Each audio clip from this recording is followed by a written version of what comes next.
मैं कौन हूँ?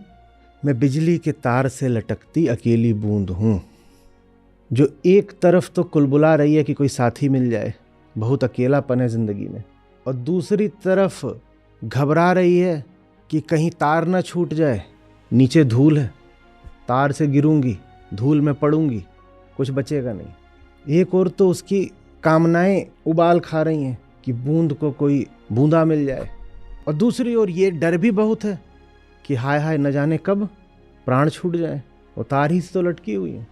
और जैसे गुरुत्वाकर्षण का नियम है कि जो लटका है वो गिरेगा, वैसे ही जीवन का नियम है कि जो लटका है वो गिरेगा। बस जब गुरुत्वाकर्षण की बात करते हैं तो हम कह देते हैं कि कुछ नहीं हुआ, the larger object attracted the smaller object, बस इतना ही बोल देते हैं। और जब जीवन की बात आती है और कोई लटका हुआ था तार से, वो गिर पड़ा, तो कहते हैं हाय हाय मर गया। वो मर नहीं गया, small object went to the large object, just like in physics. इतना बड़ा विस्तार है दृश्य जगत का।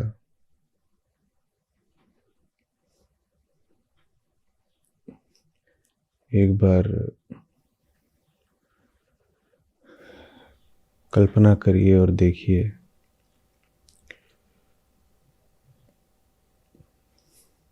ठीक इस क्षण सिर्फ इस बहुत छोटे से ग्रह पृथ्वी पर क्या क्या हो रहा होगा।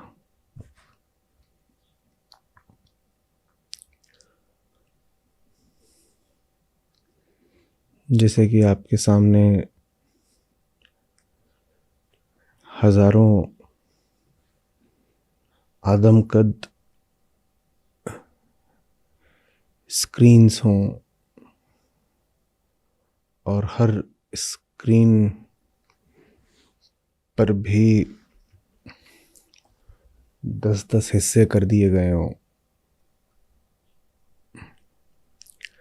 और हर हिस्से में पृथ्वी की किसी जगह का दृश्य आपको दिखाई दे रहा हो। देखिए,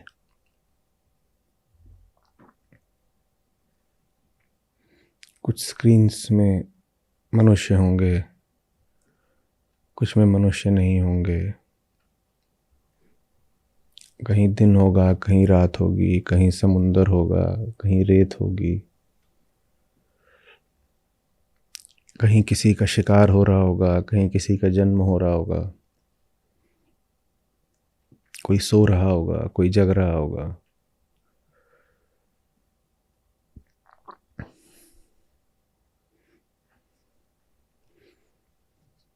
छोटा पौधा है, उस पर कोपलें फूट रही हैं।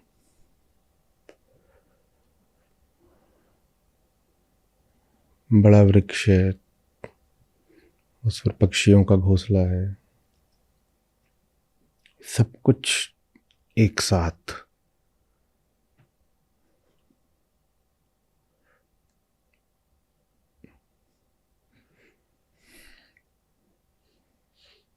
और ये सब कुछ सिर्फ पृथ्वी पर।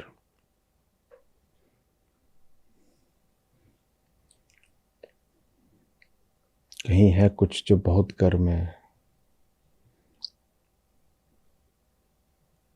और कहीं बहुत दूर दूर तक बर्फ की मोटी चादर है।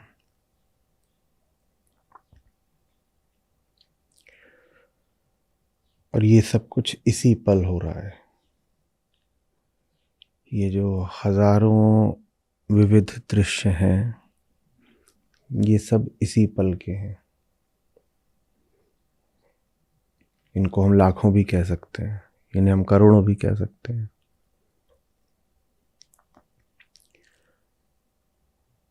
और फिर देखिए कि ये जो इस पल करोड़ों विविधताओं वाले दृश्य हैं, वो करोड़ों वर्षों से हैं।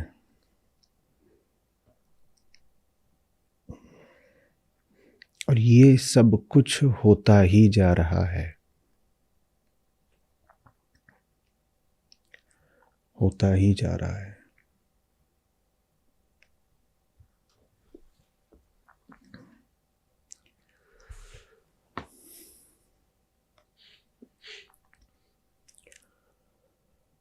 और ये सब कुछ जो हो रहा है उसके मध्य आप हैं, मनुष्य।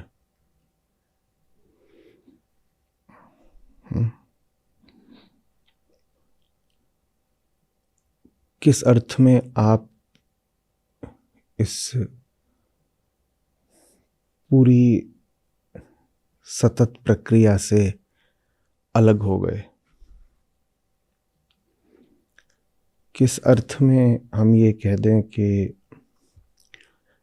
जो दिख रहा है वो दृश्य है और हम उससे भिन्न एक दृष्टा हैं?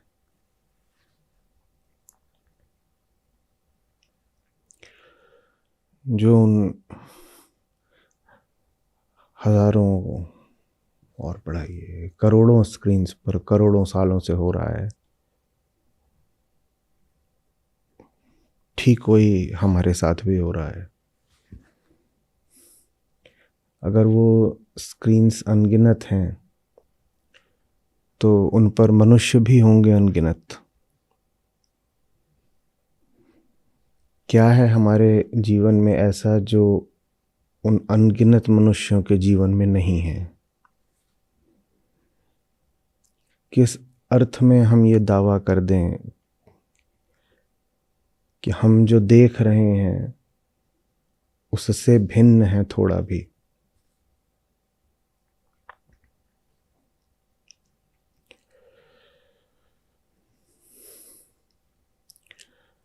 जो हमारे चारों ओर पसरा हुआ है,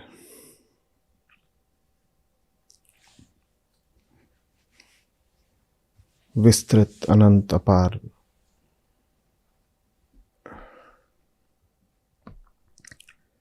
हम उसका हिस्सा हैं, बल्कि हम बिल्कुल वही हैं।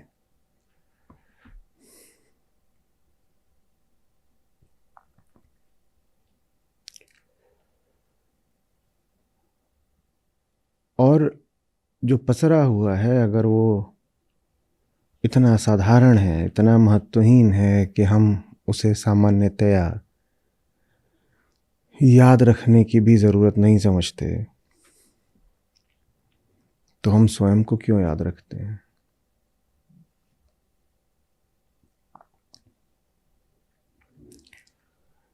अभी मुझे एक चित्र खींचना पड़ा, आपका ध्यान इन करोड़ों विविधताओं की ओर ले जाना पड़ा। तो आपको कहीं पर कोई महासागर दिखाई दिया, कहीं सहारा रेगिस्तान दिखाई दिया, कहीं कोई गगनचुंबी इमारत दिखाई दी, कहीं आदिवासियों की झोपड़ियां दिखाई दी।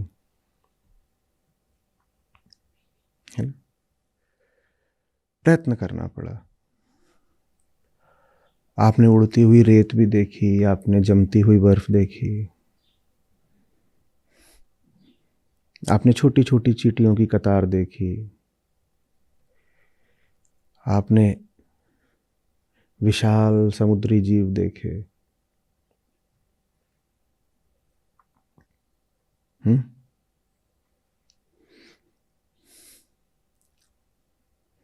बिजली का तार है, या घर में कपड़े सुखाने वाली डोरी,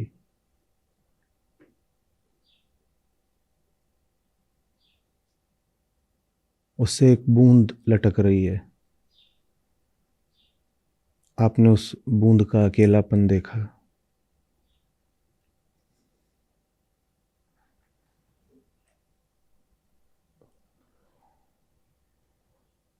और ये सब आप कोई पहली बार नहीं देख रहे हो, आप रोज ही देखते हो, इसीलिए उसका स्मरण मुश्किल नहीं था। पर स्मरण करना पड़ा। रोज देखते हो पर उसको चेतना में आगे नहीं रखते। हम कहते हैं इसमें विशेष क्या है,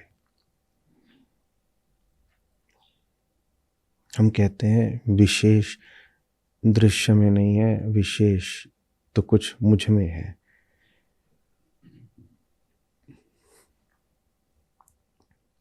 जानने वालों ने पूछा है, जो कुछ आप देख सकते हो बताओ, आप में उससे कुछ भी अलग है क्या? जड़ पदार्थ की तरफ थोड़ा बाद में जाएंगे, चैतन्य मनुष्यों की बात कर लेते हैं।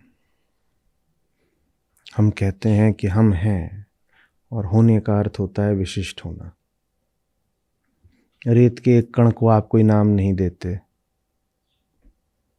क्योंकि वो विशिष्ट नहीं होता। रेत का एक कण रेत के अनगिनत अन्य कणों से जरा भी भिन्न नहीं होता, तो हम उसे कोई नाम भी नहीं देते ना।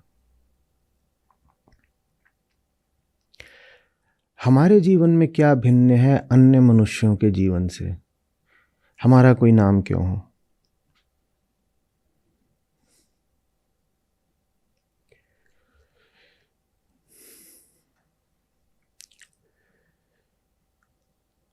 अगर सिर्फ मनुष्यों से तुलना करनी हो तो। और जो थोड़े साहस और थोड़ी ज़्यादा समझ के खतरे उठाना चाहते हो, उनसे तो ये भी पूछा जा सकता है कि उड़ती हुई रेत और बहते हुए पानी से भिन्न क्या है हमारे जीवन में?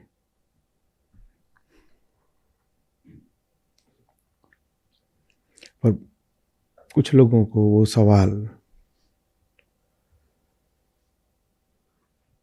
थोड़ा जचेगा नहीं। कोई कहेगा ज़्यादा दार्शनिक है, कोई उसे काव्यात्मक कह देगा, कोई काल्पनिक कह देगा, तो उसको हटाइए। हम मनुष्यों तक ही स्वयं को सीमित रखते हैं। ये जो स्क्रीन्स पर करोड़ों अरबों हैं मनुष्य, हम में उनसे अलग क्या है? कुछ है क्या?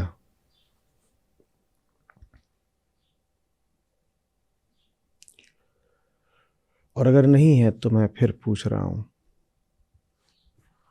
हम किस अधिकार से स्वयं को मैं कहते हैं? जिनमें एक दूसरे से भिन्न कुछ नहीं होता,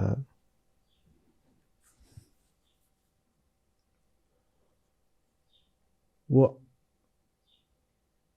प्रकृति में न तो कोई विशेष नाम पाते, न मैं कहने का अधिकार।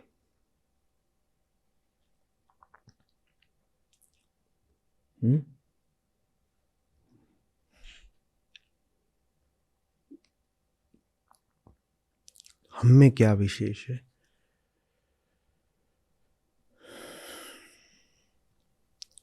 पर मैं तो हम बोलते हैं। हम कितनी भी चर्चा कर लें, ये संभव नहीं होगा कि अगला बालक जन्म ले और उसमें मैं भाव ना हो। हम पैदा होंगे तो मैं भाव के साथ ही पैदा होंगे।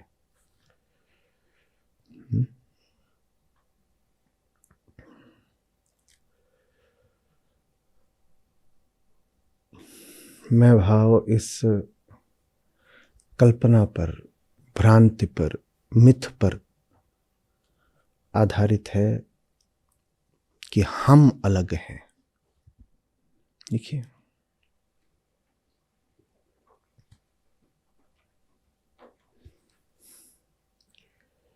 मैं कहता है मैं अलग हूं। मैं अलग नहीं हूं तो मैं कहने का कोई तर्क नहीं बचता ना। सागर की किसी बूंद को आपने कभी कोई विशेष नाम दिया क्या? दिया नहीं, क्या नाम होगा उसका? उसका अन्य बूंदों से कोई भेद ही नहीं, नाम क्या देंगे?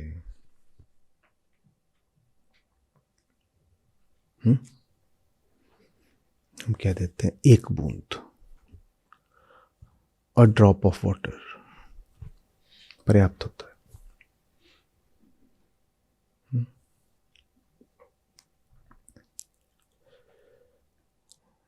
मैं कहता है मैं अलग हूं, विशेष हूं, और वो कभी ईमानदार व्यापक समीक्षा करता नहीं कि तू किस अर्थ में विशेष है। बस एक धुंधला सा पर बड़ा सशक्त भाव रहता है भीतर, बहुत धुंधला पर बहुत गहरा, कि मुझ में कुछ अलग तो है। आप अपने जीवन का एक पल बता दीजिए जो अलग हो किसी तरीके से।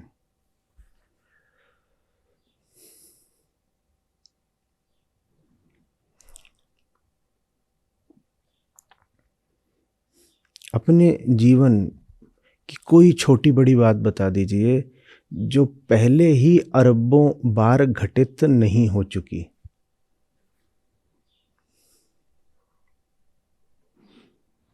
और ठीक इसी पल अरबों बार दोहराई नहीं जा रही, कि जैसे बादल से गिरती बूंदें बारिश की, एक गिर रही है तो लाखों अन्य भी गिर रही हैं।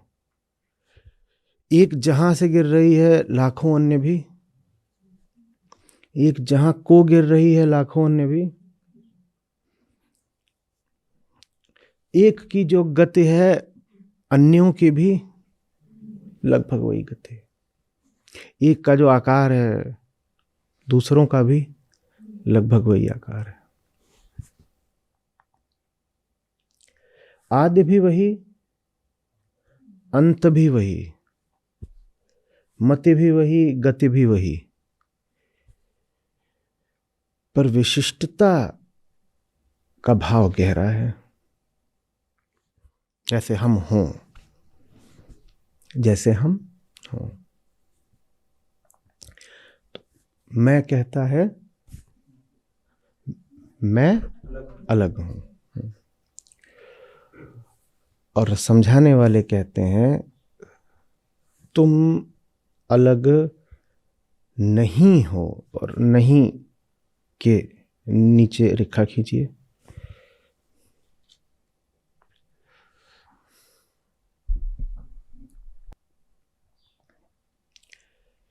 ये जान लो तो तुम अलग हुए, तुम अलग नहीं हो। ये जान लो तो तुम अलग हुए।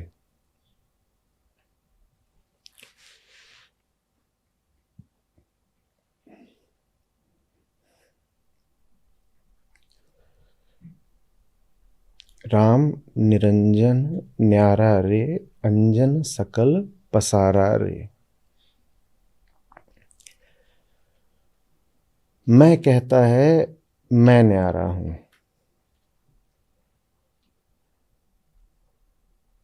और संत कहते हैं राम न्यारे।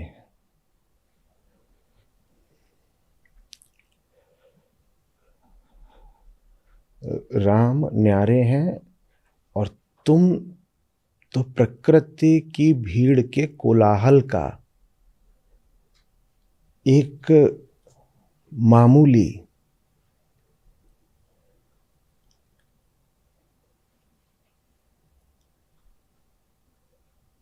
महत्वहीन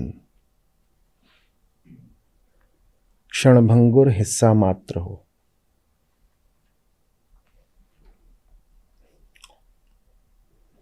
तुम्हें महत्वहीन कहना भी तुम्हारा महिमा मंडन है,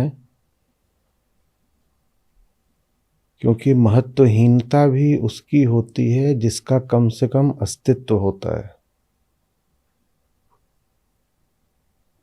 जब अस्तित्व ही नहीं तो महत्व कैसा, मामूली भी नहीं।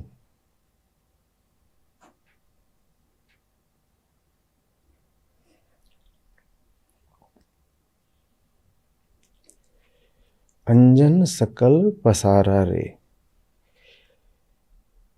तुम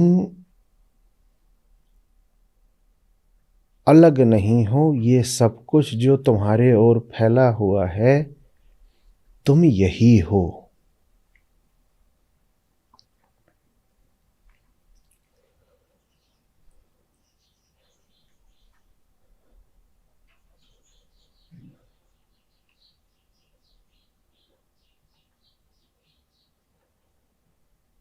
मैं दृष्टा बन जाता है और कहता है मैं अलग हूं, मैंने दृश्य को देखा।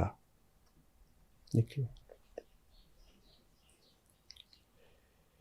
मैं अलग हूं, मैंने दृश्य को देखा। बाहर चिड़िया चहचहा रही हैं, मैं चहक कर कहता है चिड़िया चहचहा रही हैं।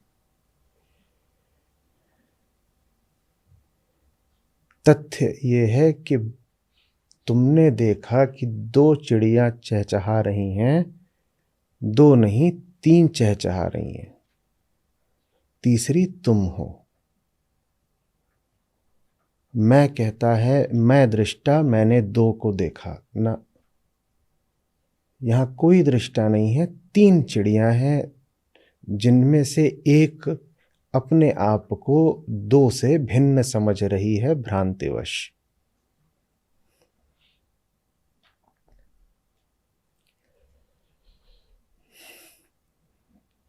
तुम जिसको देख रहे हो और देख करके सोचते हो तुमने स्वयं से भिन्न किसी को देख लिया, तुमने जिसको देखा तुम उससे भिन्न नहीं हो।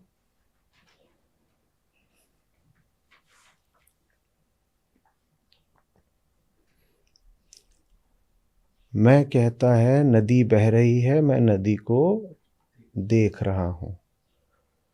नहीं, एक नहीं दो नदियां बह रही हैं, जिनमें से एक थोड़ी पागल है, तो उसको भ्रम हो गया है कि वो दूसरी नदी की दृष्टा है।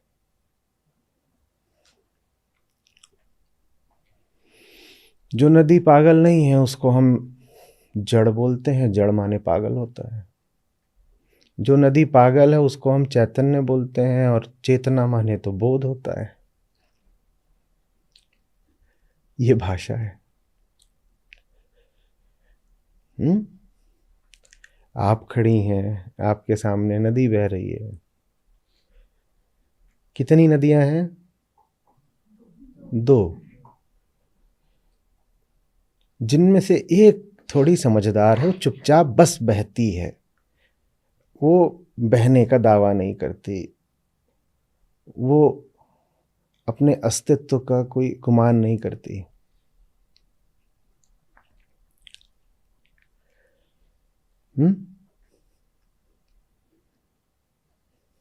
तो उसको हम क्या बोल देते हैं?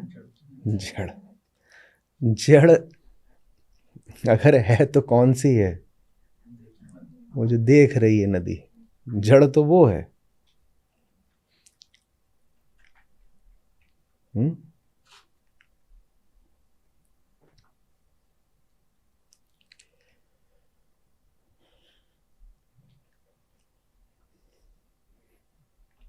दृष्टा दृश्य को देखता है और कहता है मैंने देखा। तूने सचमुच देखा होता तो तू देख लेता कि तू बिल्कुल वही है जिसको तूने देखा। और जब तक देखते हुए ये नहीं देखा कि जिसको देखा वो बिल्कुल मेरे ही जैसा है, कुछ रूप रंग आकार इत्यादि में अंतर है। मौलिक प्रक्रियाएं उसकी बिल्कुल मेरे ही जैसी हैं। तब तक कुछ नहीं देखा, तब तक ये भ्रांति रह जाएगी कि मैं अलग हूं। वास्तव में हम जिसको देखना कहते हैं वो भी बस नदी के बहने, धूल के उड़ने और बर्फबारी जैसा है।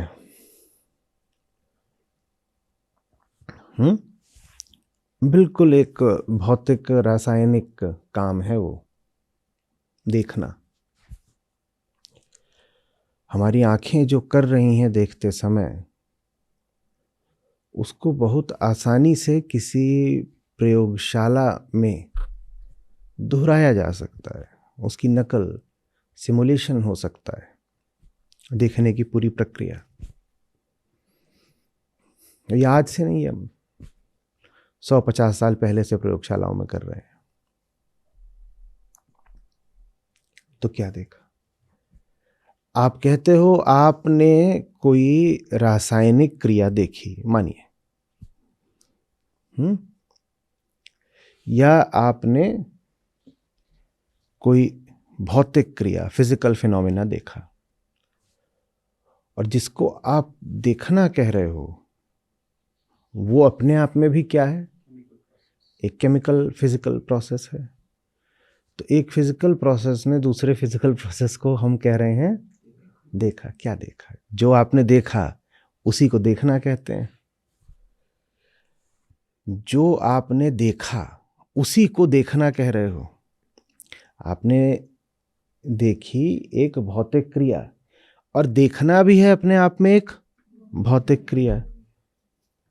तो जो उधर हो रहा है वो इधर हो रहा है। तो दृश्य और दृष्टा अलग कैसे हो गए? मैं विशेष कैसे हो गया?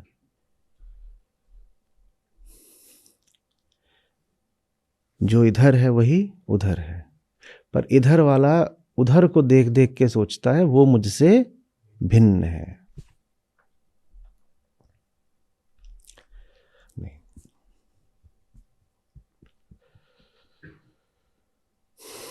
नहीं, वो भिन्न नहीं है।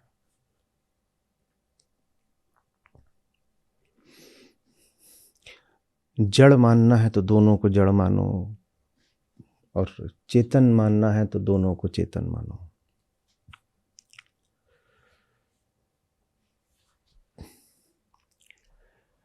मात्रा का अंतर है, आयाम का नहीं।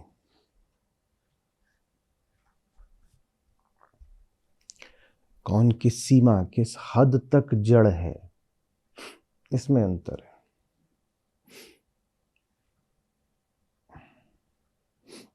आयाम कहते हुए भी मैं थोड़ा मुस्कुरा देता है, क्योंकि जब वो कहता है कि जड़ता और चेतनता दो अलग अलग आयाम हैं, तो वो ये मान लेता है कि चेतना जड़ता से भिन्न है, और इतनी भिन्न है कि उसको एक अलग आयाम बोल सकते हैं। तो अभी आगे आएंगे हम गीता में, और श्री कृष्ण कहेंगे जिसको तुम चेतन बोलते हो वो जड़ता ही है।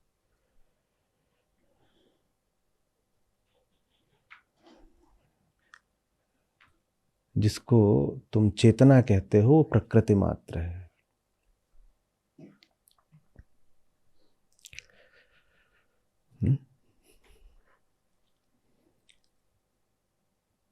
तो हम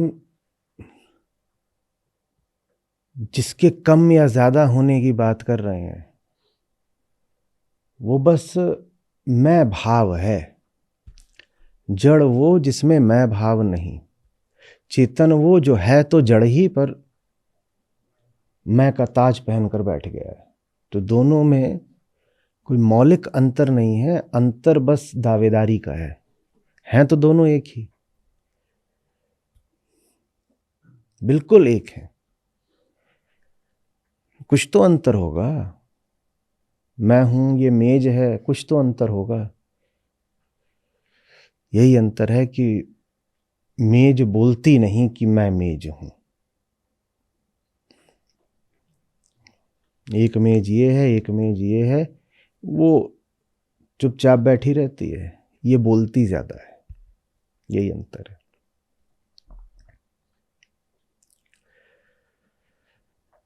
आत्मज्ञान में और क्या जाना जाता है? दृष्टा जब दृश्य के साथ साथ स्वयं को देखता है तो उसे और क्या पता चलता है? बस इतना ही कि जड़ता के अलावा उसकी अपनी हस्ती कुछ नहीं।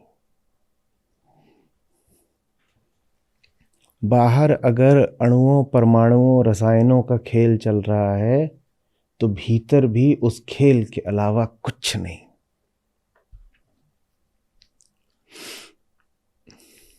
बाहर अगर सब कुछ प्रकृति के नियमों से बंधा हुआ है तो भीतर भी नियमों की बांध के अलावा कुछ नहीं।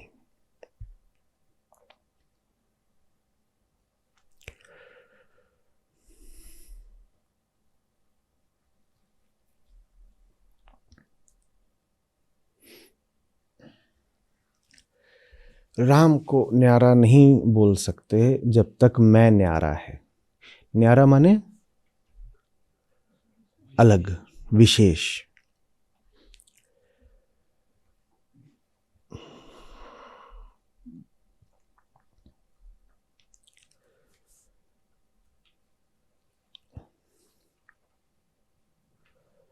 मैं जब तक अपने आप को देखी हुई वस्तु से भिन्न मानेगा तब तक मैं के लिए तो मैं ही राम है। राम माने वो तत्व जो प्रकृति से न्यारा है। और अगर आपने ही कह दिया कि आप ही न्यारे हो तो राम का मुकुट तो आप ही धारण कर गए।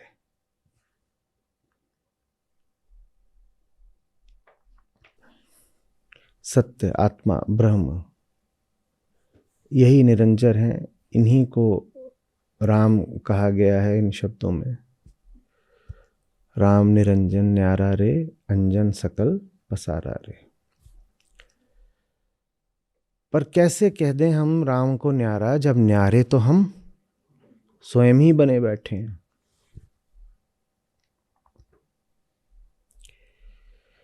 और वो जिसने स्वयं को न्यारा, विशिष्ट, अस्तित्वमान घोषित कर रखा है, उसे कष्ट होता है ये जानने में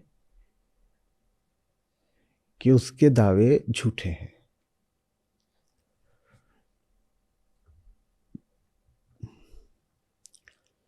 कि उसमें और जिस कुर्सी पर वो बैठा है उसमें कोई मौलिक भेद नहीं है। ये बात सुनने में ही ऐसी लगती है कि विरोध उबल पड़े। मैं हूं, कुर्सी कुर्सी है, मैं कुर्सी कैसे हो सकता हूं? प्रकृति में कुछ भी किसी दूसरी वस्तु से मौलिक रूप से भिन्न नहीं है। यद्यपि प्रकृति में विविधताएं अनंत हैं, भेद नहीं है। विविधता का आशय भेद नहीं होता। भेद तो सिर्फ प्रकृति में और आत्मा में है। इससे आशय क्या है? हम कहते हैं ये प्रकृति है, ये आत्मा है, दोनों अलग अलग हैं, ऐसा कुछ अर्थ है? नहीं।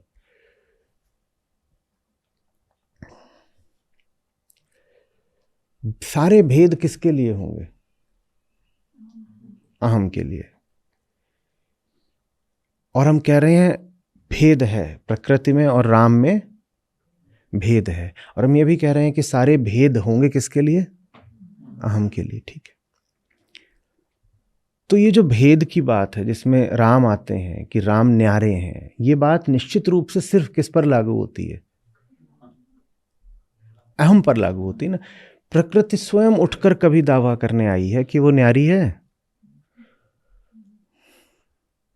कभी हुआ कि आप कमरे में आए और कुर्सी बोली आज बहुत चिंता है, मैं परेशान हूं?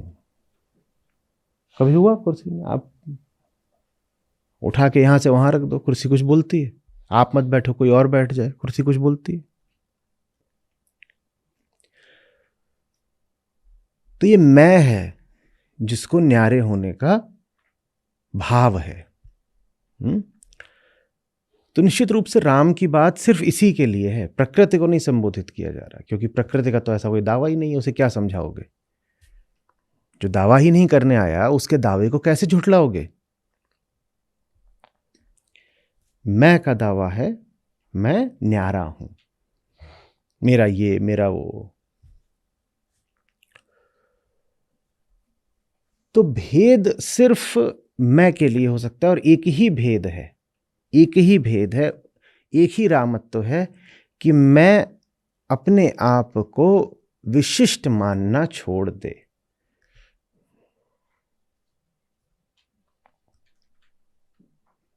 यही रामत्व है, यही एकमात्र भेद संभव है।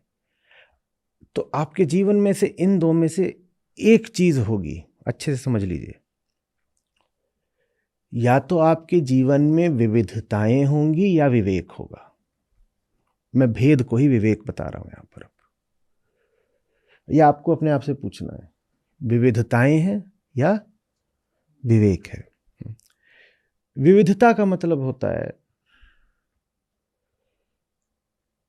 कि मैं कभी ये बना हुआ है, मैं कभी वो बना हुआ है, विविधता है। मैं कभी प्रसन्न है, कभी चिंतित है। वो कभी माँ बना हुआ है, वो कभी बहन बना है, कभी दोस्त बना है, कभी दुश्मन बना है। ये मैं का काम है, ये विविधताएं हैं। सब विविधताओं में एक चीज बिल्कुल दुरुस्त बची रहती है, क्या? हूं तो अभी दुश्मन हूं, अभी बेटी हूं, अभी बहन हूं। तो अब कोई दोस्त और दुश्मन में कुछ साझी बात नहीं है, ऐसा लगता है इतने अलग है। अलग कुछ नहीं है। दोस्त हैं कि दुश्मन हैं, साफ बच कौन गया? तो यहां बाकी सब विविधताएं ले आओ, पर मैं तो हूं। ये विविधताएं हैं, ये हमारे जीवन का साधारण किस्सा है, विविधताएं। मैं केंद्र पे बैठा है और उसके चारों ओर ये पूरा दृश्य जगत नाच रहा है, और ये न्यारा बन के बैठा हुआ है। और ये सब कुछ जो नाच रहा है, इसमें से कभी इसको पकड़ता है, कभी ये उठाता है, कभी विविध वस्तुएं हैं भाई। जगत क्या है? विविध वस्तु भंडार। इसको पकड़ो, ये ले लो, ऐसा हो जाए, ये फेंक दिया, इससे इसको मिला दिया, ये सब कर। ये साधारण किस्सा है। विविधता, विविधता। और विविधता को ही हम सोचते हैं उसमें कुछ बदलाव आ गया। विवेक दूसरी बात होती है। विवेक का अर्थ होता है ये जान लेना कि ये जो पूरी विविधता है, इसमें मैं स्वयं भी शामिल है। मैं स्वयं भी शामिल है।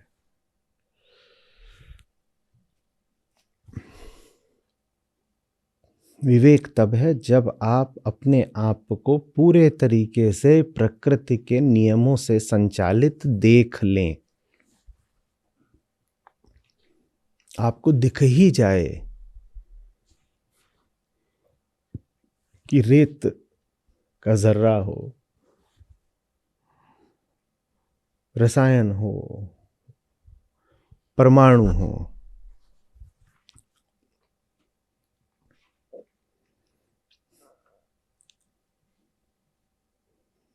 बहुत बहुत पुराने नियमों से बंधी हुई एक इकाई हो,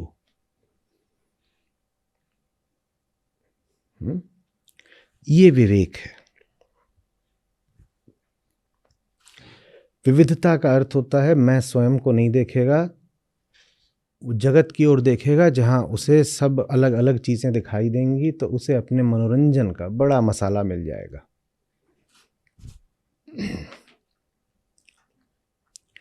विवेक का मतलब होता है जगत को भी देखा, स्वयं को भी देखा और कहा अरे वाह, ये तो दोनों बिल्कुल एक जैसे हैं,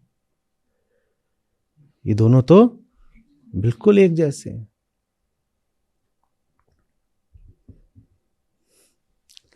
मैं का न्यारापन मिट गया, मैं का न्यारापन मिट गया। और उसी न्यारेपन को मिटाने के लिए ये गाया जाता है बार बार, मैं को ही सुनाने के लिए ये गाया जाता है बार बार कि राम निरंजन न्यारा रे। इसको हमें सुनना ऐसे है कि मैं नहीं हूं न्यारा रे।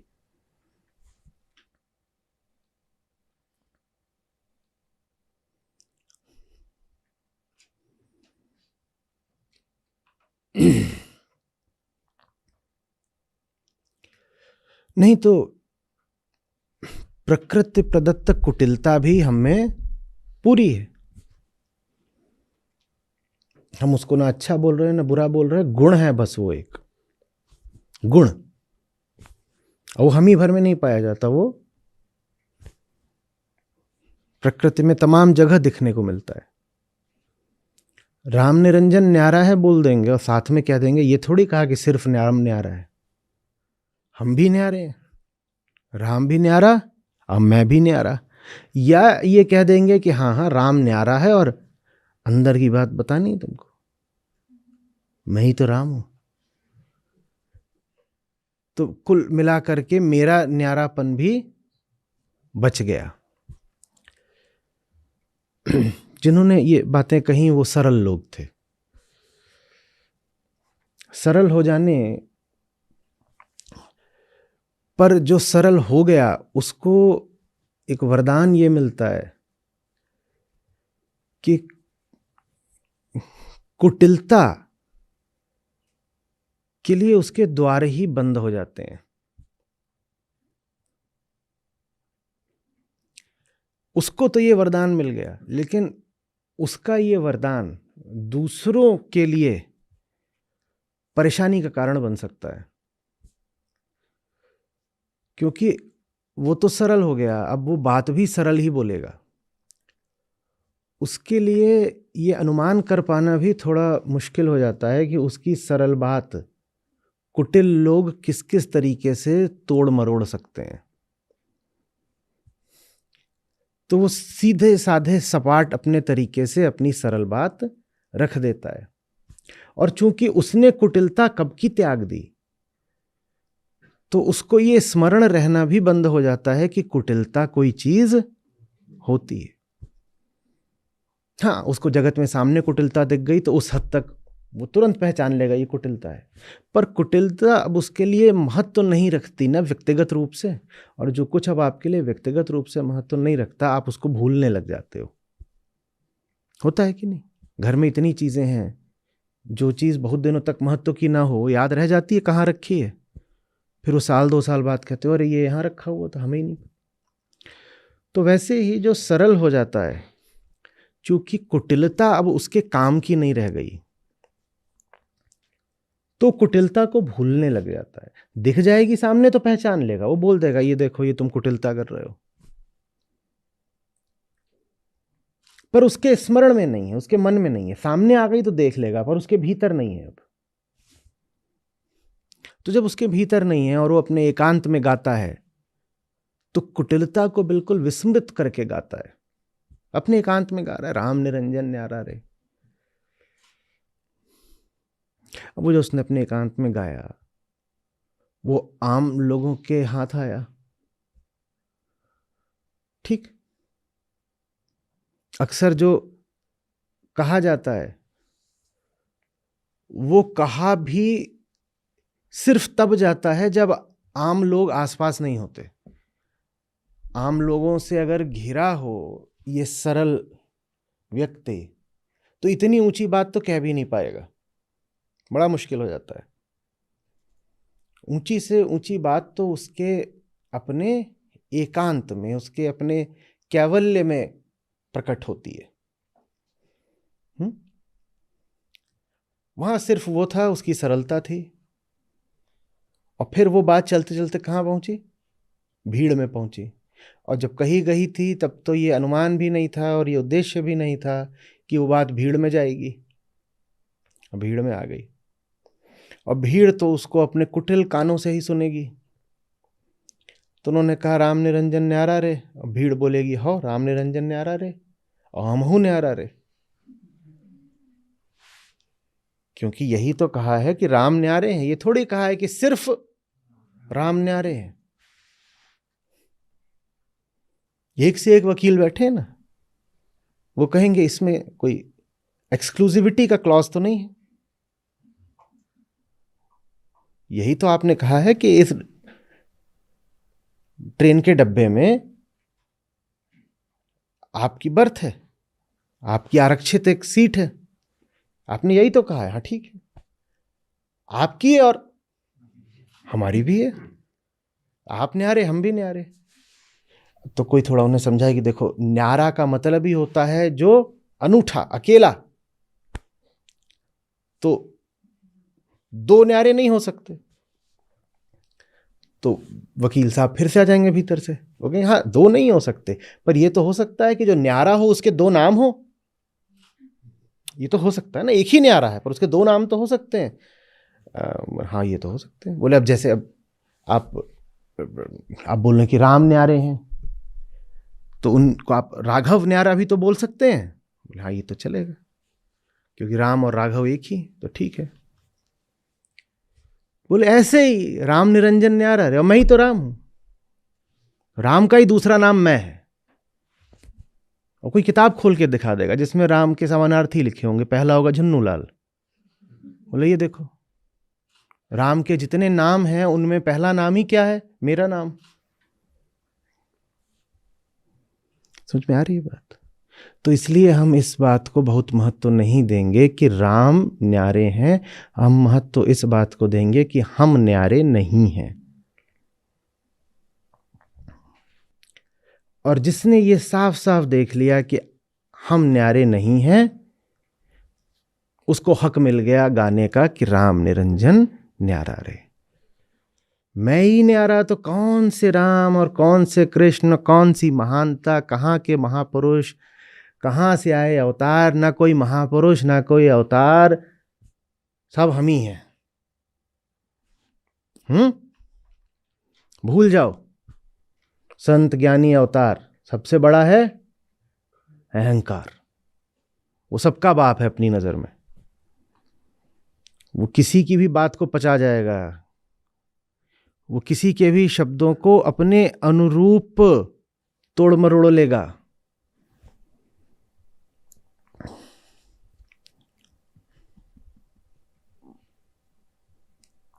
मैं न्यारा नहीं। मैं कौन हूं? मैं बिजली के तार से लटकती अकेली बूंद हूं।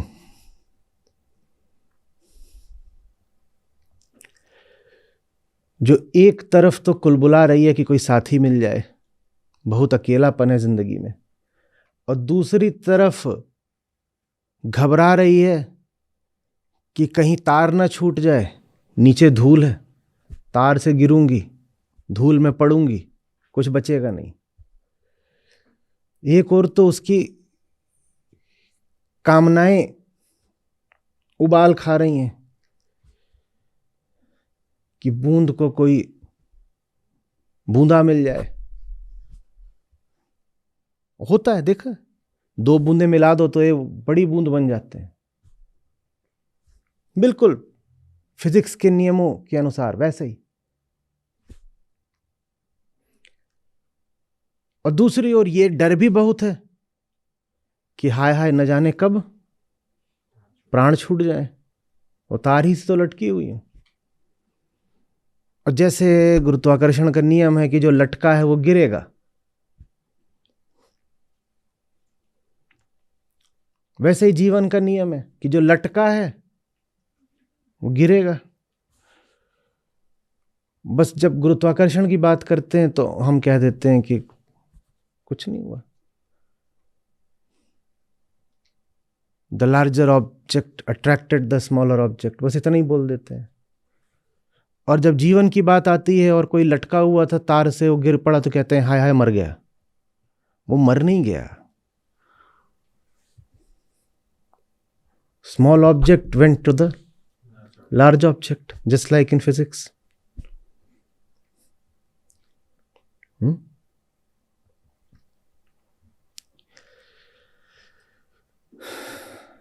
सच में आ रही बात, मैं न्यारा नहीं हूं।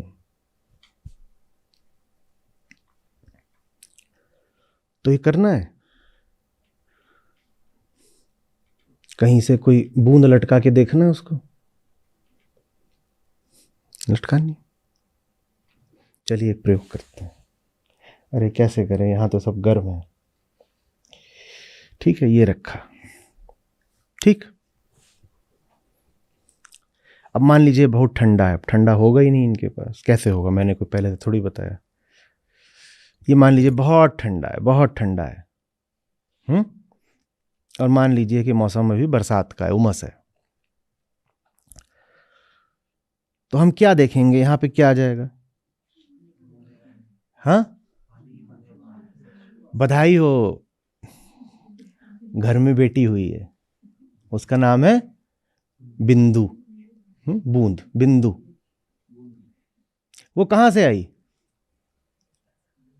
कहां से आई? हाँ, वो इस समष्टि से आई। देखो, थी क्या? थी। अब बूंद तो पहले नहीं आती है, पहले धीरे धीरे यहां क्या होना शुरू होता है? फॉग सा आ जाता है। हाँ, वो गर्भ है, वो भ्रूण है, वो एम्ब्रियो है। कहां से आया? ऐसे वो हमेशा था, सदा था, बस यहां पर आकर कंडेंस हो गया है। वो हमेशा था। यहां पर बाहर जो आपको दिखाई देता है मॉइस्चर, वो क्या किया? कहीं से आया है, कहीं विशेष जगह से। हाँ, जीवात्मा वगैरह घूम रही थी और यहां पर आकर बैठ गई? नहीं, वो प्रकृति मात्र है। वो यहीं थी, वो हमेशा से थी। यहां स्थितियां अनुकूल रहीं तो यहां उसने एक विशेष रूप ले लिया। ठीक है ना, विशेष रूप ले लिया। तो हम कहते हैं अरे वाह, ये देखो, यहां पर अब मॉइस्चर, पानी जमना शुरू हो गया है। और वो ज्यादा देर तक जमा रह जाए और जो इसका तापमान है वो थोड़ा बढ़ जाए, तो वही जो बाहर यहां पे जमा होता है वो फिर क्या हो जाता है? वो बूंद बनता है। और एक ही बूंद बनता है, और वो सारी बूंदें बिल्कुल एक ही जगह से आई हैं, एक ही जैसी हैं, और एक ही तरह से वो नीचे ढुलकेंगी। बस समय का अंतर हो सकता है, कोई छोटी हो सकती है, कोई बड़ी हो सकती है। किसी क्षण पर आप इसको देखें तो एक बूंद लुढ़कते हुए यहां तक आ गई है, एक यहां तक आई, यहां तक आई है। ये हम है, ये हम है। गर्म हो गया, ये जो ठंडा है वो रखे रखे गर्म भी होगा। वैसे भी बरसात का मौसम है, माने गर्मियां ही है। कहां गया वो सारा खेल जो बाहर जमा हुआ था? कहां गया? जहां से आया था वहां को चला गया। कहां से आया था? किसी दिव्य दूसरे लोक से आया था जहां जीवात्माओं का वास होता है? नहीं, इसी प्रकृति से आया था और इसी को वापस चला गया। धूल से उठे थे, धूल में चले गए। धूल से उठे थे, धूल में चले गए। ये हम है। बताओ, हम में न्यारा क्या है? हम में न्यारा क्या है?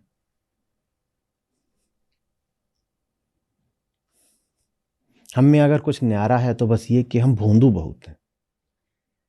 ये गिलास है, ये कांच है, ये कभी अपने आप को मैं नहीं बोलते। हम में अधिक से अधिक यही न्यारा है कि मैं बहुत करते हैं। तो यही जो भ्रम है कि मैं अलग हूं, इसको हटाना ही आत्मज्ञान है। मैं प्रकृति से भिन्न हूं, इस भ्रम को हटाना ही आत्मज्ञान है।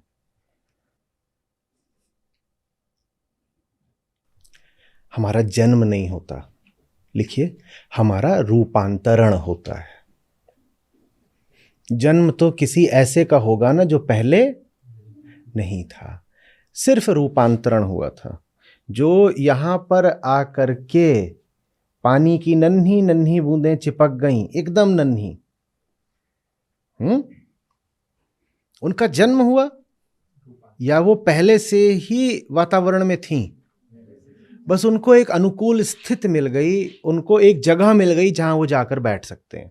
आप इसको प्लेसेंटा बोल सकते हैं, मां का गर्भ है। वो सब कुछ हवा में था पहले से, यहां उसको बैठने की जगह मिल गई। वो यहां बैठ गया, फिर कुछ समय बिता करके बूंद निकल पड़ी, अब ये जन्म हो गया, घर में बिंदु बिटिया आ गई। ये जन्म ऐसे, ये कुल उसका जीवन काल है। और यहां नीचे पहुंचते ही क्या हो गया? अरे क्या हुआ? कुछ नहीं, आज सुबह दादी चली गई, बिंदु दादी। यहां बिंदु बिटिया थी, यहां पहुंचते पहुंचते क्या बन गई? बिंदु दादी बन गई। और यहां से नीचे आ गई, यहां चली गई तो राम नाम सत्य है। आ रही बात समझ में? हमारा रूपांतरण हुआ है, हमारा जन्म नहीं होता। हम मिट्टी ही थे, मिट्टी ही रूप बदल करके देह बन गई है। देह ही एक विशिष्ट तरीके से चेतना जैसी प्रतीत होती है। न वो चैतन्य है, न विशिष्ट है, बस प्रतीत होती है। मिट्टी बनी देह, देह बनी चेतना, और ये सब कुछ चूंकि मिट्टी है इसीलिए रूप अपना बदल के फिर से हो जाएगा मिट्टी। मृत्यु क्या है? रूपांतरण। देहांतरण नहीं, रूपांतरण। रूपांतरण। हाँ, वो जो इस देह के अणु परमाणु हैं, निश्चित रूप से वो अब एक दूसरी देह बनेंगे, निश्चित रूप से बनेंगे। अरे भाई, मृत्यु के बाद क्या बनेंगे? मृत्यु से पहले भी इस देह में न जाने कितनी और देहें बैठी रहती हैं। हमारे शरीर में करोड़ों बैक्टीरिया, वायरस, फंगाई वगैरह बैठे होते हैं। और जब ये नीचे जाएगी तो फिर उसमें से कुछ और बन जाएगा। अंतिम संस्कार करने से पहले ही ये देह कितना बदलने लग जाती है। मृतक को देखा है कभी? 4-6 घंटे बीतते बीतते चेहरा ही बदलने लग जाता है। रूपांतरण हो रहा है, रूप बदल रहा है, रूप बदल रहा है। और आप अग्नि नहीं भी दें तो रूप पूरा बदल ही जाएगा, बस समय थोड़ा ज्यादा लग जाएगा, शायद 15 दिन, 1 महीना लग जाए। आप शव को छोड़ दें, आप दाह न करें, तो भी क्या वो शव जैसा छोड़ा है वैसे ही रहेगा? महीने भर बाद या 4 महीने बाद आएंगे तो वहां कुछ नहीं पाएंगे, कुछ भी नहीं मिले। कुछ थोड़े बहुत कुछ अवशेष मिल जाएं, कुछ इशारे मिल जाएं तो अलग बात है, वरना वहां कुछ नहीं मिलेगा आपको। क्या हो गया? जहां से आया था सारा पानी वहीं वापस चला गया।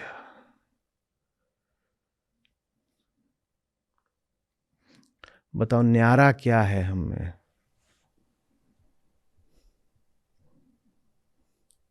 मैं इसी मिट्टी से उठा हूं, अभी ऐसे रूपांतरित होकर बैठ गया हूं। रूप भी ऐसा है कि जो बदलता ही रहता है। कोई भी 2 दिन होते हैं आपका एक ही रूप हो, प्रतिदिन प्रतिक्षण रूप बदल रहा है कि नहीं? वही रूप थोड़ा एक झटके में, एक मुश्त बदल जाता है, उसको हम मृत्यु बोल देते हैं। नहीं तो बिंदु बिटिया कभी 16 साल की थी और फिर वो 80 साल की दादी हुई, दोनों तस्वीरें अगल बगल रख दो, कोई बता भी ना पाए कि वो एक ही व्यक्ति है। बता पाएगा? और एक और वहाँ साथ में लगा दो जब वो 6 ही महीने की थी, 6 महीने वाली, 16 साल वाली, 60 साल वाली, पता चलेगा एक ही व्यक्ति है। रूप तो बदल ही रहा है। ठीक वैसे जैसे प्रकृति में कोई भी रूप शाश्वत नहीं है। शाश्वतता तो बहुत आगे की बात कर दी हमने। कोई भी रूप क्षण भर को भी टिकता नहीं है। सब कुछ बदल रहा है, वैसे ही हम भी बदल रहे हैं। हम में न्यारा क्या है? राम न्यारे हैं, ये थोड़ा दूर की बात। हमारा मन इतना सुलझा हुआ नहीं है और हमारे हाथ इतने साफ नहीं है कि हम जाकर के राम को छुएं और मुंह से राम की बात करें। हमारे लिए तो अभी कर्तव्य ये है कि हम अपनी बात करें, और अपनी बात ये है कि मैं न्यारा नहीं हूं, मैं न्यारा नहीं हूं। मैं कौन हूं? आगे मेरा परिचय है। राम निरंजन न्यारा रे, उसको हमने कह दिया मैं नहीं न्यारा रे। और आगे मेरा परिचय है क्या? अंजन सकल पसारा रे। मैं वही हूं जो ये पूरा सकल पसार है, ये जो अनंत विस्तार है, मैं वो हूं।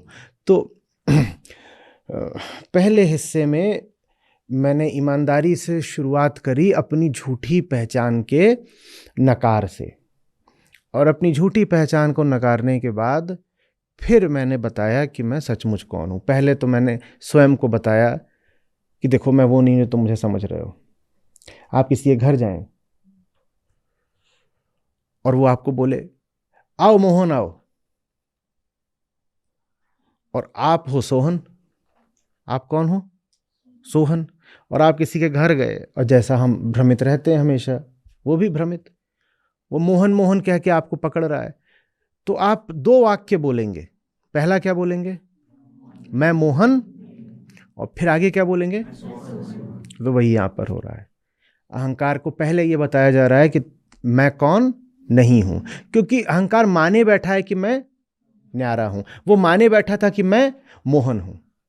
क्योंकि वो माने बैठा था मैं मोहन हूं, तो इसीलिए कर्तव्य है कि पहले बताया जाए मैं मोहन नहीं हूं, मैं न्यारा नहीं हूं। और एक बार बता दिया मैं कौन नहीं हूं, तो फिर ये भी बता दो कि मैं कौन हूं। तो मैं कौन हूं? अंजन सकल पसा, वो मैं हूं। अंजन माने ये काजल, काली मां को अंजन बोलते हैं। किसी भी तरह की काली मां माने काला धब्बा, काला धब्बा। ये जो सब काली मां चारों ओर बिखरी हुई है ना, वो हूं मैं। यही मुक्ति है, यही जान लेना। मैं यहां गिलास की सतह पर प्रकट हुई क्षणभंगुर बूंद हूं, बस।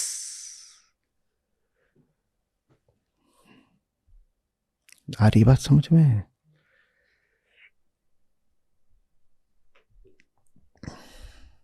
मुझे ये छोटे छोटे कीड़े रोमांचित करते हैं, और ये मुझे खास तौर पर दिखते हैं जब मैं बाहर खेलने जाता हूं।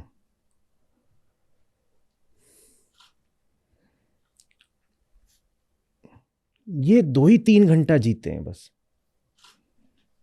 इनका मैं आपसे पहले भी उल्लेख कर चुका हूं। और ये बिल्कुल आकर के बेसलाइन के पास बहुत सारे बैठ जाते हैं, इतनी इतनी इतनी इतनी। ध्यान से देखो, नहीं तो दिखाई भी ना दे, चढ़ जाओ उन पर। इनको देखता हूं, बहुत तरह के विचार आते हैं मेरे साथ में। जो यहाँ से जाते हैं वो बोलता हूँ एक कपड़ा लेके चला करो, तो हर 10-1 मिनट में रुक करके उनको वहाँ से झाड़ देते हैं कि चलो हटो। अब उसकी वजह से खेलना रुकता है और ये सब होता है। और ख़ास तौर पे अगर आप रात में खेल रहे हैं लाइट्स के नीचे, तो बहुत सारे आ जाते हैं। और अगर बरसात में खेल रहे हैं तब तो वो। मुझे ये भी विचार आता है, इनकी ज़िंदगी बचाने योग्य भी है क्या? ख़ास तौर पे जब मैं देखता हूँ कि बिल्कुल जहाँ सर्विस होती है वहीं आकर के 5 बैठ गए हैं बेसलाइन के पीछे। और पूरे में कहीं नहीं दिखाई दे रहा, यहीं आगे बैठ गए।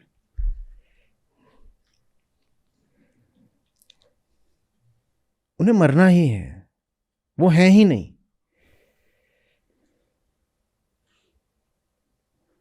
एक बार मेरे कोच के मुंह से निकल गया था, अरे ये धूल है। वो अच्छा नहीं लग रहा था कि बार बार हम गेम रोकते हैं और फिर उसको झाड़ा जाता है और फिर शुरू करते हैं। तो शायद सचमुच गलतफहमी हो गई हो, या हम रुके नहीं इसलिए बोला हो। पर उन्होंने बोला अरे नहीं, कीड़े वगैरह नहीं है।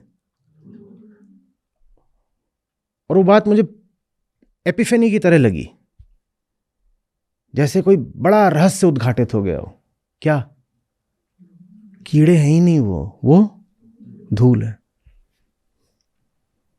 खैर मैंने भी चाल चली, मैंने कहा हाँ, जैसे धूल ऐसे ऐसे हटाई जाती है ऐसे इनको हटा देते हैं, जब धूल है तो क्या हो गया, धूल भी तो हटाई जाती है ना। जी नहीं माना कि इन पे पांव पड़ जाएगा, हटा दो चलो।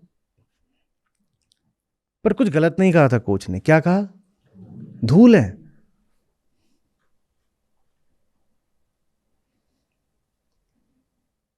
वो बात एकदम ब्रह्म वाक्य की तरह आई थी।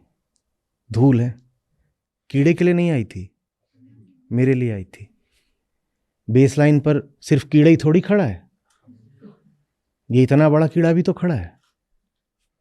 बस बड़ा कीड़ा छोटे कीड़े को व्यवधान समझ रहा है। क्या पता वो भी वहां अपना मैच लगाए बैठे हो।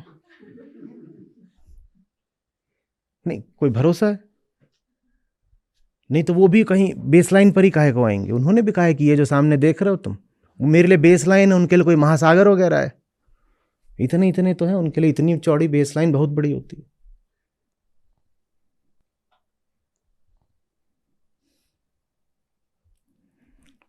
क्या है?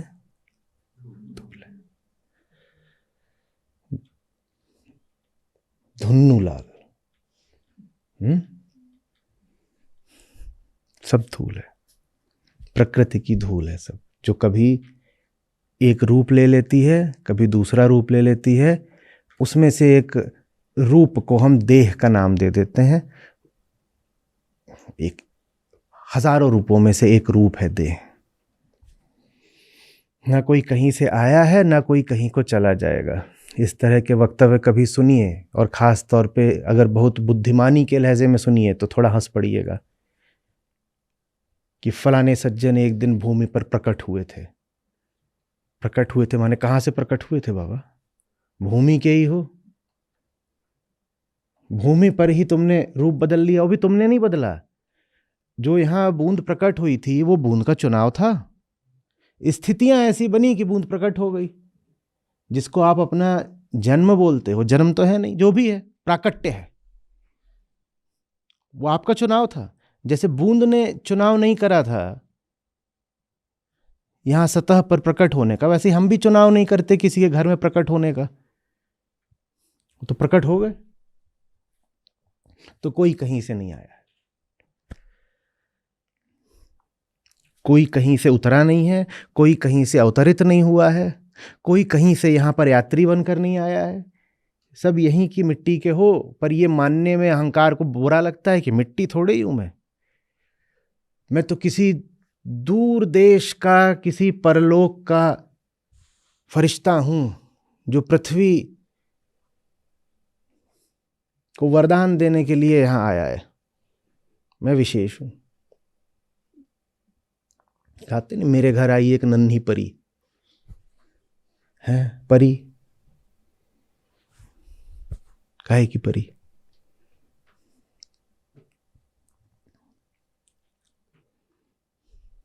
आ रही बात समझ में? और ना मरने के बाद कहीं चले जाओगे। मृत्यु भी बस क्या है? रूपांतरण। रूप बदलने से कोई कहीं चला जाता है क्या? रूप बदलने से कोई कहीं जाएगा? रूप बदल गया, हवा हो गए, मिट्टी हो गए, पंचभूत हो गए।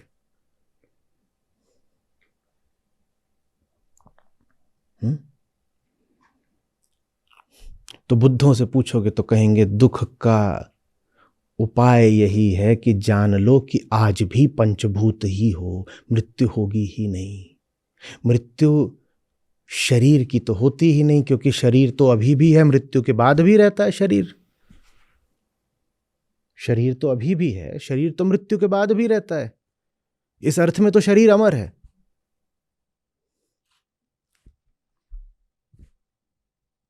ये मैटर है, मैटर डिस्ट्रॉय हो सकता है क्या? तो शरीर तो अमर है। अधिक से अधिक आप मैटर को एनर्जी बना दोगे, पर वो एनर्जी पुनः मैटर बन सकती है। तो मैटर तो इंडेस्ट्रक्टिबल है, हम जानते हैं। तो शरीर अमर है, तो मरता कौन है? हाँ? आत्मा तो थी ही। ये पप्पू भी अमर निकला,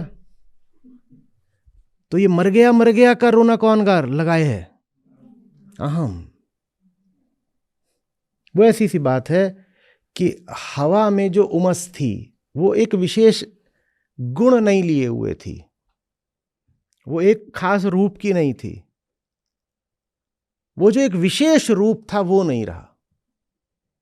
वो उसका एक विशेष गुण है कि मैं बोल देता है वो रूप, वो नहीं रहा। वरना मरा तो कोई भी नहीं है। सत्य मरता नहीं, देह अधिक से अधिक रूपांतरित होती है, तो मरा कौन? समझ में आ रही बात? मैं न्यारा नहीं हूं।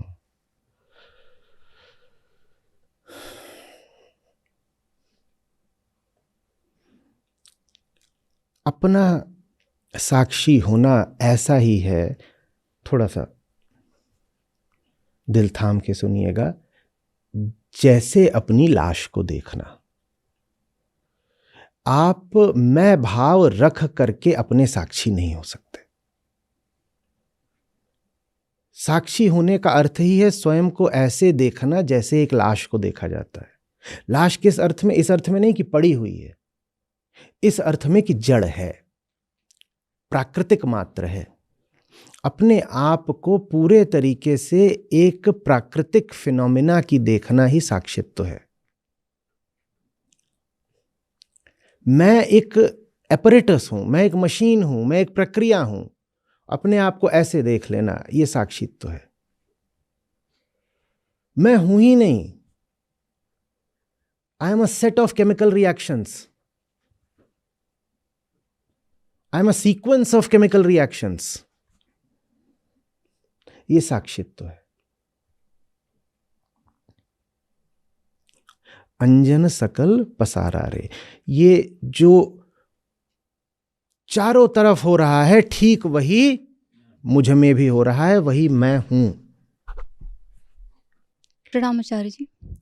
आचार्य जी, आज के सेशन में जो भजन हुआ है, उस भजन में जैसे पहले भी आपने बताया था कि राम को पाया नहीं जाता, रामत्व हो जाता है। और कबीर साहब के दोहों को पढ़ के ऐसा प्रतीत होता है कि मतलब उनको विवेक आ गया था, विविधताएं रह नहीं गई थी उनके जीवन में। तो फिर उनको विरह किसका था? जैसे उनको आत्मज्ञान तो हो गया था, और बाकी भी संतों को भी आत्मज्ञान तो हो गया था, फिर उनको विरह किसका होता है? राम तो है नहीं, रामत्व हो जाता है, तो फिर विरह किसका है? जब तक देह है पूर्ण कुछ भी नहीं होता,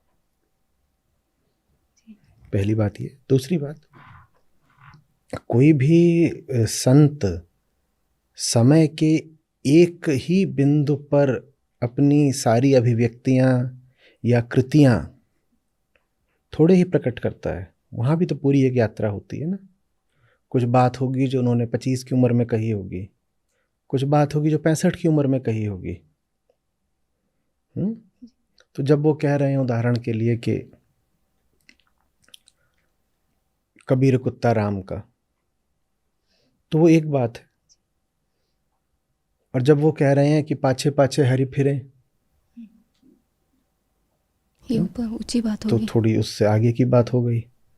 तो ये याद रखना होता है। लेकिन हम जहाँ हैं हमारे लिए तो सारी ही बातें बहुत ऊंची हैं। वैसा सा है कि हम यहाँ सड़क पे खड़े हुए हैं और 100 मंजिलों की इमारत है। अब कोई बात उसमें वे 95 मंजिल से बोली गई है, कोई बोली गई है 100वीं मंजिल से, हमारे लिए तो एक ही बराबर है ना। हाँ, और ये भी समझिएगा कि जो बात बहुत ऊंची मंजिल से बोल दी जाती है वो थोड़ी कम उपयोगी हो जाती है, बल्कि घातक हो जाती है। हमारे लिए बेहतर वो बातें होती हैं जो ऊपर से आए, पर इतनी ऊपर से ना आए कि हम उन्हें छू ही ना पाए, हम उन्हें पकड़ ही ना पाए।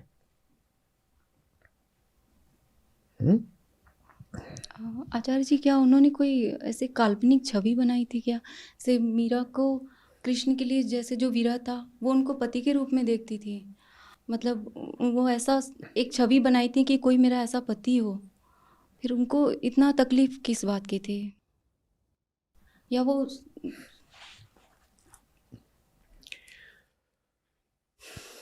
देखिए, हम चूंकि सड़क पे खड़े होते हैं तो हमको 50वीं मंजिल, 70वीं मंजिल, 100वीं मंजिल और 500वीं मंजिल सब एक से लगते हैं।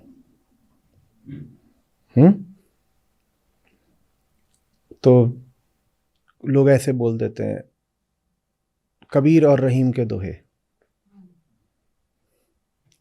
जबकि इन दोनों के वक्तव्य में और स्तर में बहुत अंतर है, बहुत अंतर है। एक है अकबर के दरबार के अब्दुल रहीम खान खाना, वहाँ वो जो बातें बोल रहे हैं वो व्यवहारिक तल पे बोल रहे हैं, जो बातें दरबारियों को शोभा देती हैं। एक है मस्त मलंग, जिनको किसी बादशाह से कोई लेना देना नहीं, जिनको कुछ ना चाहिए वे शाहन के शाह, और एक शाह के दरबारी हैं। तो जाहिर सी बात है दोनों का वक्तव्य एक ही स्तर का तो नहीं होगा, और है भी नहीं।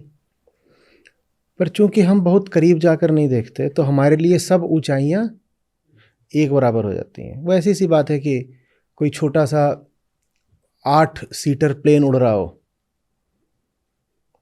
और एक 400 सीट वाला उड़ रहा है वहाँ जंबो, आप नीचे से देखते हो तो आपको क्या लगता है? आप बस ये बोल देते हो प्लेन है, प्लेन है, प्लेन है। और जबकि दोनों की ऊंचाई में भी बहुत अंतर है और आकार में भी बहुत अंतर है। एयरपोर्ट पर देखा है आप? इंटरनेशनल एयरपोर्ट पे जाइए तो जो इंटरनेशनल वाले होते हैं बहुत बड़े होते हैं, बाप रे कितने बड़े होते हैं। कई बार तो 500 से ज़्यादा उसमें सीट होती है। और वहाँ छोटू छोटू पिद्दी पिद्दी भी खड़े होते हैं, कोई 8 सीट वाला, कोई 16 वाला, कोई तो 2 वाले भी होते हैं वैसे। और दोनों एक के बगल में एक खड़े हों तो आप कहेंगे उसके बगल में खिलौना खड़ा हुआ है। पर ज़मीन से देखो तो ऐसा लगता है सब बराबर ही हैं। हाँ, प्लेन है उड़ रहा है, प्लेन है उड़ रहा है।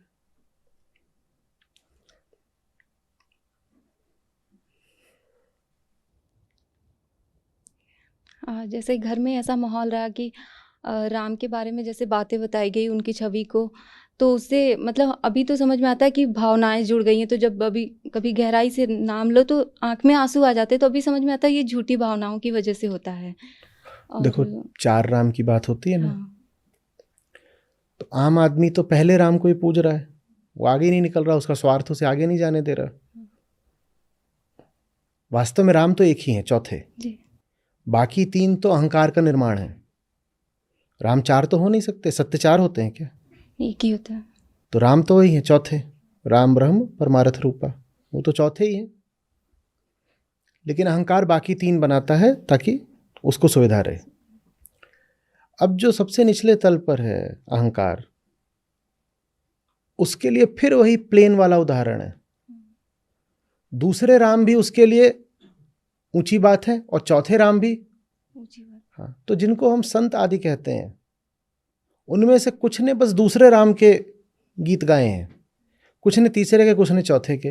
पर चूंकि हम पहले ही तल के लोग हैं, सबसे निचली मंजिल के लोग हैं, तो हमें सब हमसे ऊंचे ही लगते हैं। लेकिन वो जो हमसे ऊंचे हैं वो सब एक बराबर नहीं है। उनमें से किसी ने दूसरे राम को पकड़ रखा है, कोई तीसरे तक पहुंचा है, और कोई बिरला होता है जो चौथे की बात करता है। मैं आप तक उनको लेकर आता हूं जिन्होंने सिर्फ चौथे की बात करी है। लेकिन हाँ, सम्माननीय वो भी हैं जिन्होंने दूसरे और तीसरे की बात करी है। क्यों सम्माननीय? क्योंकि हम तो पहले ही तल के हैं ना। तो अगर कोई दूसरे राम की भी बात कर रहा है तो हमारे लिए तो वो सम्माननीय ही हो गया।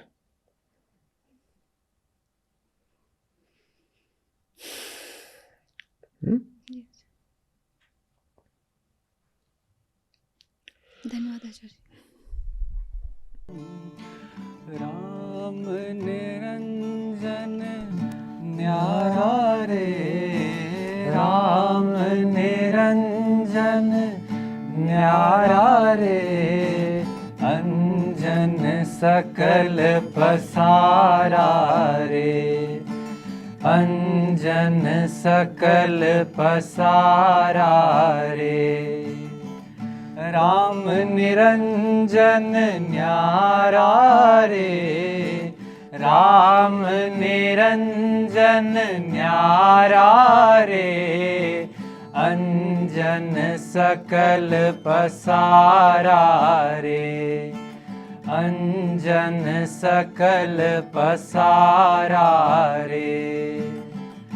राम निरंजन न्यारा रे, राम निरंजन न्यारा रे, अंजन सकल पसारा रे, अंजन सकल पसारा रे।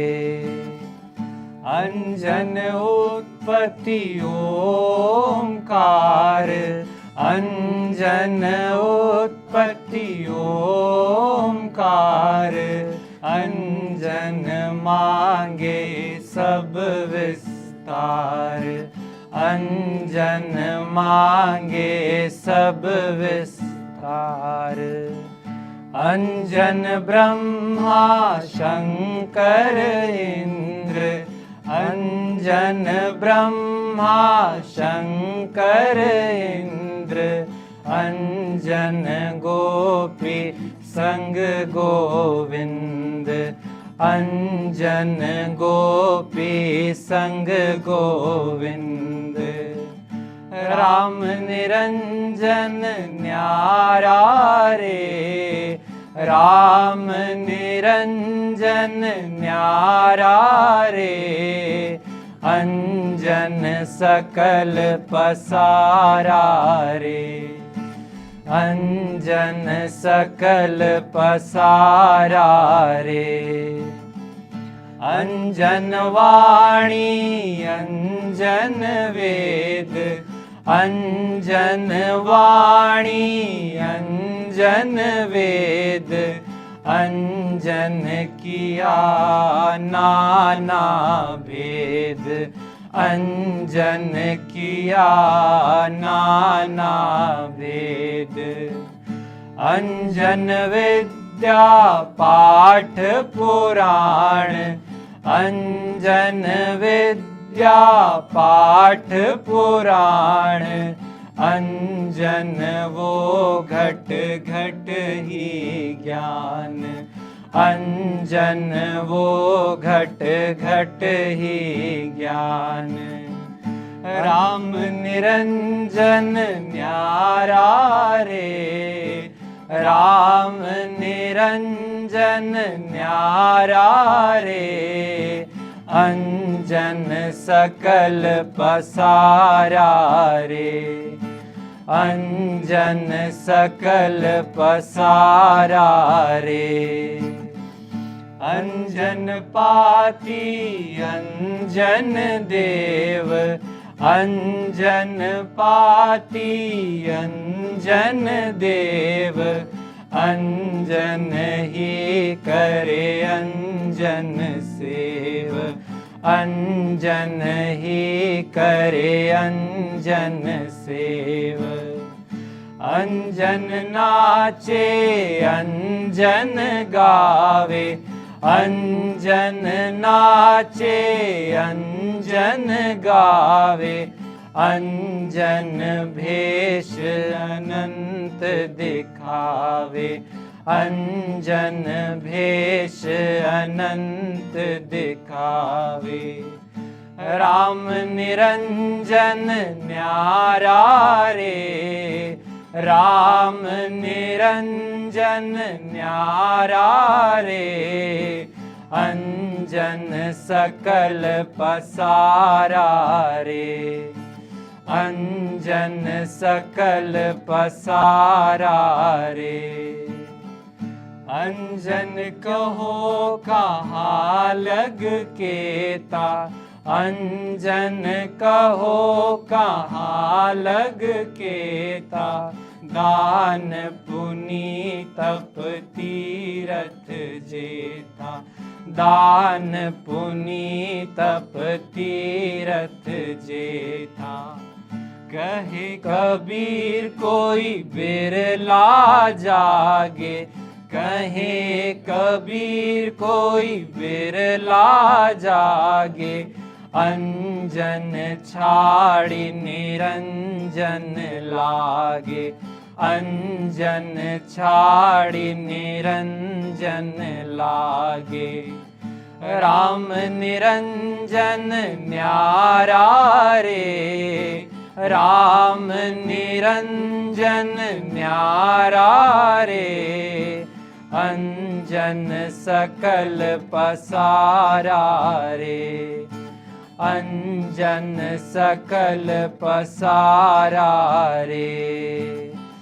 राम निरंजन न्यारा रे, राम निरंजन न्यारा रे, अंजन सकल पसारा रे, अंजन सकल पसारा रे, अंजन सकल पसारा रे।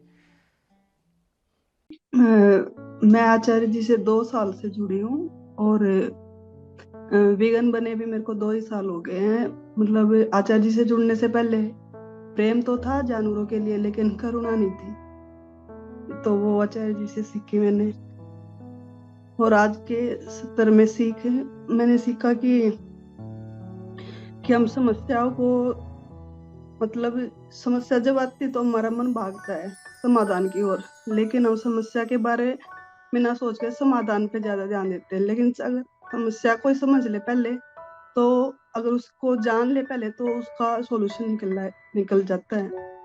तो समस्या को जानना ही हमारे लिए समाधान है। और एक कि हमें मतलब परिणाम की हवस से शुभता को चढ़ जाती है, लेकिन अच्छे से अच्छे परिणाम जब मिलेंगे जब हम उसकी परवाह नहीं करेंगे। और जो अतीत और भविष्य में जी रहा है वो जड़ता में है और वो पशु समान है।